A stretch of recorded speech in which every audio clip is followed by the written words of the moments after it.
Hi, I'm Dr. Shaw, and many times patients return to our office years after or even months after an injury. We return to the original symptoms that came back and they say, "Doctor, I thought you fixed me. Why do I still hurt?" Well, what people need to understand is this, that regardless of how good of a job any doctor may do, including my doctors, those tissues heal with second-grade tissue, type 3 collagen tissue. That tissue, at its best, will never be as good as the original tissue. What happens is those tissues that are healing tissues are taking the place of the original elastic tissues, which have good strength, and they're replaced with not so good tissue, which doesn't have the same elastic properties, doesn't have the same strength. So when you participate in normal activities, even after you've had optimal healing, and there's still residual scarring, not visible scarring, but scarring in the tissues, you're more prone towards re-injury. There's also an increased population of nerves to that area, and as a result, your pain threshold is lowered.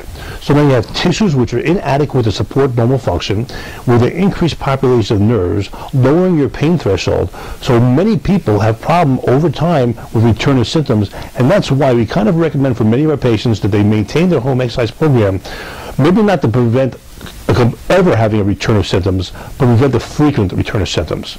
Injuries generally are permanent in nature.